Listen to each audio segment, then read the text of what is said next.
Hey guys, how's it going? It's 8-Bit Eric, and today I wanted to talk about a game that I played on Xbox One recently.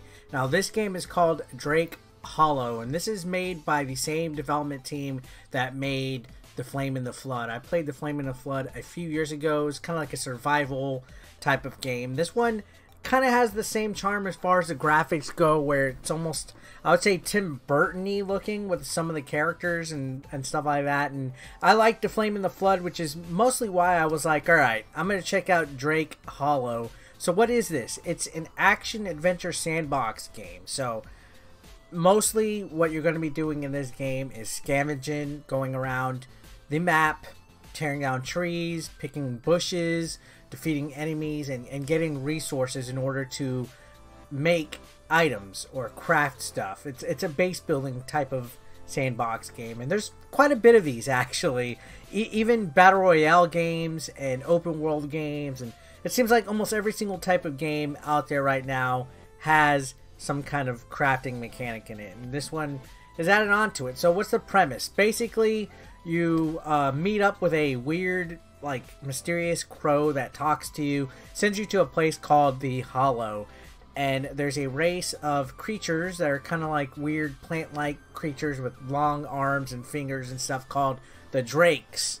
They are basically being, I guess, into like a battle or a war with these characters called the Feral. They're like weird, dark, shadow-looking characters.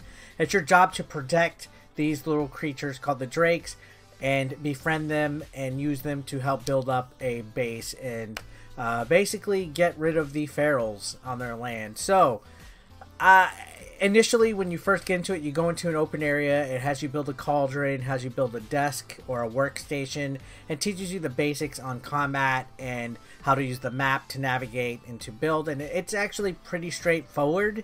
You gotta focus mostly on the Drakes, though. It does send you on missions to go explore and grab certain items or build certain things for your base, but the main focus is making friends with these Drakes, making sure they're okay, feeding them, watering them, building dolls or bouncy houses and all sorts of different stuff for these characters to have some enjoyment. It's actually pretty repetitive in its main core design, but I know that there's a market out there for games that have these kind of loops where you do a mission, go out, get the resources, come back, craft, rinse and repeat.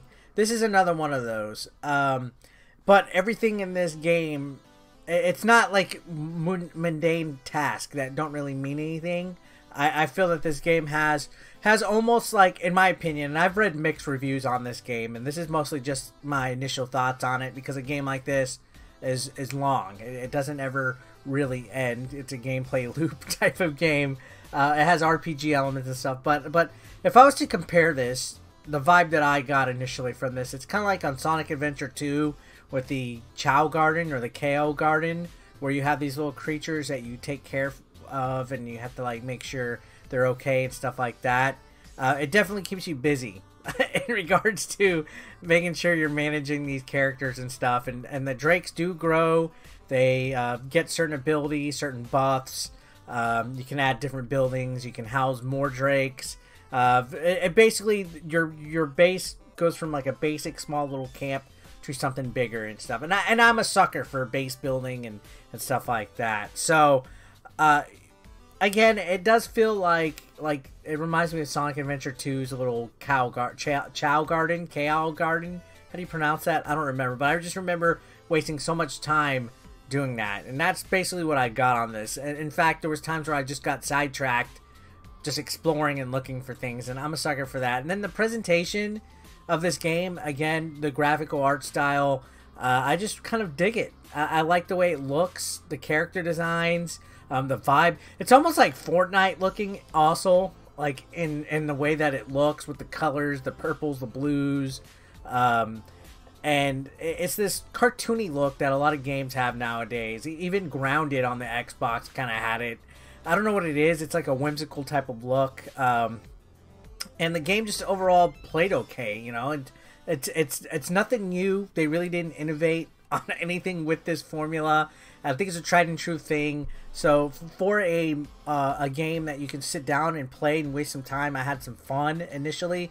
There's a multiplayer game mode. I didn't get to try it out yet though, but you are able to play with most people with a multiplayer type of a mode, and that's something that I think this game might benefit from. Having some multiplayer, has fun crafting and exploration elements.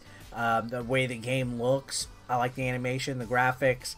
You can pick it up, figure out the game within minutes. The tutorial ain't too heavy. The combat is actually like a hack and slash type of thing when you get into combat and you engage. And it's multiplayer, and it is pretty good by itself as well. It's not a forced multiplayer game. I don't know. I personally think this developer did a good job. I thought Flame in the Flood was a lot of fun, which is why I wanted to check it. But yeah, these are just my initial thoughts. Have any of you guys picked it up? I don't think too many of you guys are Xbox gamers on my channel.